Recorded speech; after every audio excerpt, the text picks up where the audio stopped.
Halo semuanya, selamat datang di perkuliahan pendidikan agama Kristen dalam masyarakat Majemuk. Pada pertemuan kali ini kita akan membahas topik hubungan pendidikan agama Kristen dan kemajemukan masyarakat. Subcapaian pembelajaran kita adalah mendeskripsikan bagaimana Pak berhubungan dengan realitas kemajemukan masyarakat Indonesia. Saya, Esti Regina Boiliu, akan memandu perkuliahan hari ini. Pada bagian ini, capaian pembelajaran yang ingin kita capai adalah mahasiswa mampu memahami definisi kemajemukan masyarakat, menjelaskan prinsip-prinsip pendidikan agama Kristen dalam masyarakat majemuk, mengidentifikasi tantangan Pak dalam konteks plural, serta memberikan contoh penerapannya di Indonesia. Secara lebih khusus, kemampuan akhir yang saya harapkan adalah mahasiswa dapat mengaitkan teori pendidikan agama Kristen dengan realitas pluralitas masyarakat Indonesia. Selain itu, mahasiswa mampu merefleksikan tantangan dan peluang Pak di tengah multikulturalisme, serta menghasilkan review artikel ilmiah sebagai bentuk aktualisasi pemahaman.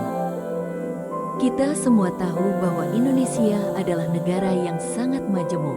Ada lebih dari 1.300 suku bangsa, lebih dari 700 bahasa daerah, 6 agama resmi, serta ratusan aliran kepercayaan. Setiap individu seringkali memiliki identitas ganda, baik dari sisi suku, agama, budaya, maupun bahasa. Pluralitas ini menjadi kekayaan, tetapi juga bisa menjadi potensi konflik jika tidak dikelola dengan baik. Dari perspektif sosiologis, kemajemukan berarti keberadaan berbagai kelompok sosial, budaya, dan agama. Dari perspektif teologis, kemajemukan dipahami sebagai pengakuan bahwa manusia diciptakan berbeda-beda tetapi tetap sama-sama gambar Allah. Secara praktis, kemajemukan berarti hidup berdampingan dengan perbedaan, saling menghargai, dan belajar menerima keberagaman sebagai bagian dari kehidupan.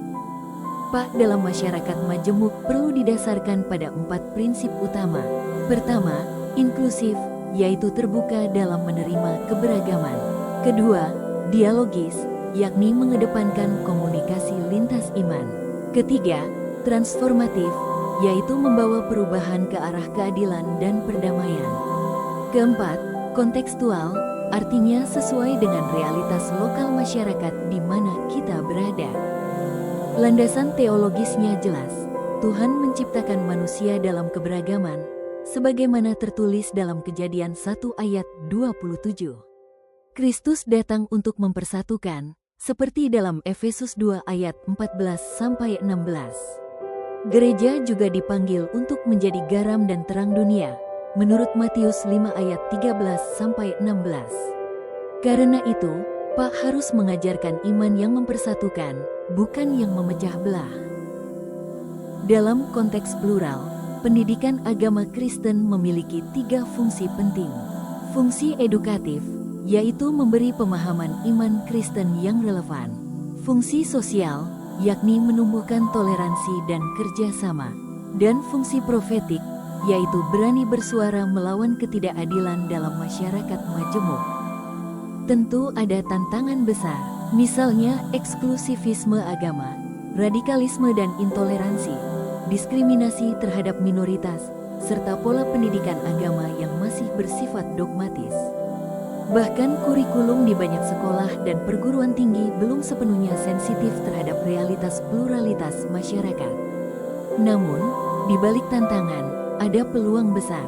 Pak dapat membangun literasi lintas agama, mengembangkan kurikulum berbasis keadilan dan perdamaian, menginisiasi kerjasama lintas iman dalam isu sosial dan ekologi, serta menjadi ruang rekonsiliasi dan solidaritas di tengah masyarakat.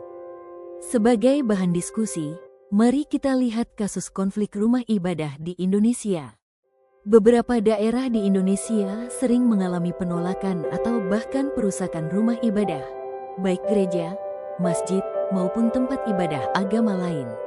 Hal ini sering dipicu oleh isu intoleransi, regulasi yang ketat, serta kurangnya dialog antar umat beragama. Pertanyaannya adalah, bagaimana Pak dapat menolong jemaat menghadapi konflik semacam ini? Prinsip apa yang perlu ditanamkan pada generasi muda? Dan apa peran gereja dalam menyuarakan keadilan? Pertanyaan-pertanyaan ini akan kita bahas bersama. Beberapa contoh penerapan PAK dalam konteks plural di Indonesia antara lain, sekolah Kristen yang bersifat multikultural, program gereja yang mendorong dialog antaragama, kolaborasi PAK dengan lembaga non-pemerintah dalam isu sosial, serta pendidikan berbasis komunitas yang mendidik warga gereja untuk hidup toleran. Model pendidikan yang bisa digunakan dalam kemajemukan antara lain, dialog antariman atau interfaith dialog, di mana kita saling mendengar pengalaman iman. Service learning, yaitu belajar melalui keterlibatan sosial. Peace education, yang menumbuhkan budaya damai. Dan ekoteologi, yaitu merawat ciptaan bersama-sama lintas agama. Tugas utama pada pertemuan ini adalah review artikel. Mahasiswa diminta mencari artikel jurnal tentang PAK dan kemajemukan, lalu membuat ringkasan sepanjang 1.500 sampai 2.000 kata. Dalam review, mahasiswa perlu menganalisis isi artikel, mengaitkannya dengan konteks Indonesia, serta menyajikan refleksi pribadi. Hasil review ini nantinya dipresentasikan dalam kelompok. Penilaian review artikel dibagi menjadi 5 kriteria. Pemahaman konsep, bobotnya 30%. Analisis kritis, juga 30%. Kontekstualisasi, 20%. Presentasi dan diskusi, 10%. Dan teknis penulisan, 10%. Sebelum kita menutup, ada 3 pertanyaan refleksi. Pertama, bagaimana iman Kristen menolong kita hidup dalam kemajemukan? Kedua, apa peran PAK dalam merawat perdamaian di tengah perbedaan? Ketiga, bagaimana saya, sebagai calon pendidik Kristen, bisa menjadi agen rekonsiliasi? Untuk merangkum, Indonesia adalah negara yang kaya, majemuk, sekaligus kompleks. PAK dalam konteks ini harus bersifat inklusif, dialogis, dan transformatif. Kita menghadapi tantangan intoleransi dan eksklusivisme, tetapi juga punya peluang besar untuk membangun perdamaian, keadilan, dan solidaritas. Karena itu, PAK harus kontekstual dan membumi. Sebagai penutup, mari kita ingat, pendidikan agama Kristen hadir bukan untuk mengasingkan, tetapi untuk mendamaikan, bukan untuk memisahkan, tetapi untuk mempertemukan dalam kasih Kristus. Terima kasih untuk perhatian kalian, Tuhan memberkati.